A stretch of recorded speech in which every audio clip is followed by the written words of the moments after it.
Hi, Islanders. A little bit more on the nonverbal chapter 3 on the environment as a form of nonverbal communication. In the 1950s, one of the coolest studies that's still in every nonverbal textbook, everybody's got to know this, it's called the Maslow and Mintz Beautiful Room, Ugly Room study. Maslow and Mintz were the first to look at the environment as a form of nonverbal communication and as having a powerful effect on how we nonverbally communicate when we're in an environment. What they did was they took two groups of students, and one group of students, they put them in a beautiful room, well lit, nice temperature, nice fixtures and furnishings, and it looked like it was a well taken care of, clean kind of an environment, bright, pretty. And they gave them a set of photographs and asked them to rate the attractiveness, the physical appearance, the beauty, if you will, of the people in the photographs, okay? Then they had that other group of people, and they put them in an ugly room. And it was kind of dark and didn't smell great, and the furniture was old, and, it was just kind of blah, And they gave them the exact same photos as the beautiful room people and asked them to rate the attractiveness and the beauty of the people in the photos. Well, guess what? In the ugly room, they rated those people way down compared to the same photos rated by the people in the beautiful room. And that told us a big lesson of environment matters. Environment really matters. It will affect even just your perception of the attractiveness of another person. And probably their intelligence, too, if they'd been looking for that, So your surroundings matter, okay? They really matter. So I'm starting up in chapter 3 on page 83, Perceptions of Time. Time is an environmental factor. What do you do with your time? How do you view time? Is time a commodity? We say time is money in this culture. So how do you use time? What does your use of time communicate about you to other people? Do you always arrive in a classroom environment late? Are you one of the people who gets there 10 minutes ahead of time and you're kind of reading over the chapter? Those are two very different nonverbal signals related to time. Time has communicative properties, okay? So take a look at that. And then on page 86, Perceptions of Color. There's been some interesting research with fast food restaurants. Fast food restaurants are designed to be kind of colorful, bright, in your face. They need to be clean. That's a big deal. But the furniture usually is not real comfortable. Why? Turnover. They want you to get in. If you even eat inside, they'd rather you go through the thing and take it out your car, go through the driving window. But the furnishings are not designed to have you linger. And so the bright colors also do that too, where you're like, this is kind of a splash of a thing, and I'm just going to eat my burger and get out of here. Okay, so think about color. There's interesting studies on uniform color and perceptions that teams are more aggressive if they wear, if you've got a black uniform like Baltimore Ravens. They have a kind of a black and a purple, kind of an ominous looking uniform. But then also spaces like jail cells. What kind of colors soothe an inmate and reduce hostility and aggression versus colors that gin up the aggression. And so there's been research on that. Perceptions of lighting is on page 87. Lighting is really important. I've seen some interesting Zoom things. I'm sure you have too, because we've all been doing this. But I've seen some interesting Zoom things where, like, the faculty members' overhead lighting was like almost like on their head, and I'm like, what do you have on your head? It almost looks like almost looks like a halo. Whoa, like this. And so in these WebEx and Zoom things, which we're all getting more used to or getting a little bit better at, but it's an odd thing to do, right? So, I was looking at the lighting and I was like, well, I like it because I look a little blonder up here. So now I have, artificially induced highlights.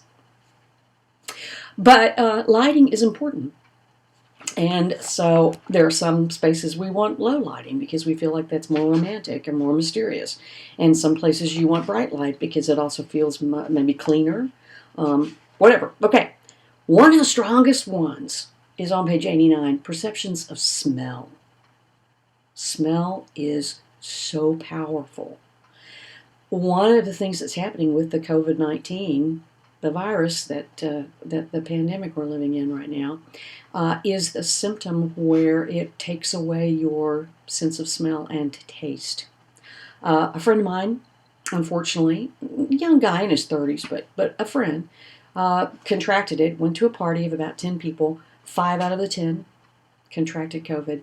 He quarantined for a couple of weeks, and all he had was a sore throat and lost his sense of taste and smell. And he dropped about 7 pounds. He's a small guy, and he dropped about 7 pounds in those 2 weeks. So if you can't smell, it's very hard to taste. Our taste is very much affected by smells. So smells in an environment are a huge communicator.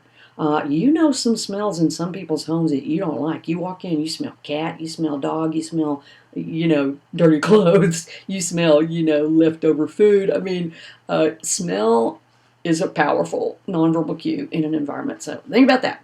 Also, temperature in an environment. Okay, so that's important. Airflow is important. We got a lot of people talking about airflow now, and what's going on with that, and that's something to think about. But just temperature, and some of us are very weather related, and there's connections of depression and things like that connected to temperature, or there's seasonal disorders. So those things kind of are tied into the environment here. Take a look at that. The last part of this chapter I'm going to kind of zip through fast because I don't want to do a whole other video on it. You're sick of me enough by now anyway. You'd be too nice to say so, but I get it. On page 91, we put in the book some interesting information about research on environment and health and obesity. Maybe you've heard of food deserts. Maybe you've heard about environment connected to obesity. Some of the lowest income areas in a state tend to have way more gas stations and fast food places. Gas stations meaning you can go in there and get stuff to eat. Convenience store gas stations. More fast food places, more bars, and way less access to healthy food and grocery stores.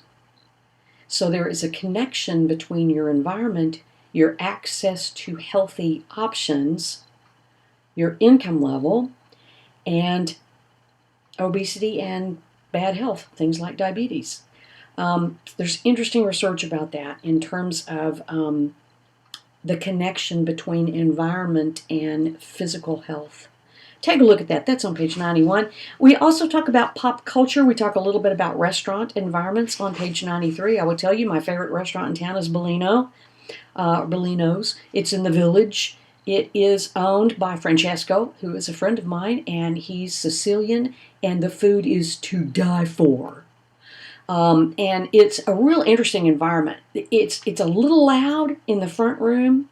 I like to go in there by myself. I feel very comfortable and safe. I know everybody, and I just get a little table in the corner of the bar, and I have myself a little glass of vino, and have some of the best Italian food I've ever had in my life.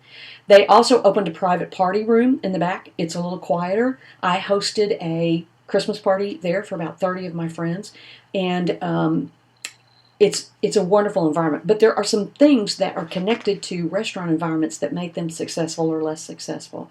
And so there's a lot of research on that, believe it or not. The last part of each of these chapters that are on codes, like environment, and then comes proxemics is next, and then we move into kinesics and physical appearance and all those. The last section is using the reflexive cycle. You got introduced to the reflexive cycle in chapter 2. We take the reflexive cycle and apply it to the code. So I want you, first step is awareness in the reflexive cycle, like inventory self. I want you to inventory environments in your life that you like and are drawn to, that you are comfortable in, that you can learn well in, that you can enjoy the company of others, environments that you like because nobody else is in your space, okay? You don't want the company of others. So I want you to inventory environments in terms of those environments communicating nonverbal messages to you. Then you may have some changes to make in your environment. You may become aware that an environment is sort of stressful for you, but you hadn't thought about that before. So take a look at that. Then we interact with others, right? And then we change or we impact others, and then we assess and we reapply, and the cycle starts again. Do apply it to environment. You'll get some wonderful growth out of it. Okay, gone long enough. I'm going to go. Take care, everybody. Stay safe. Bye.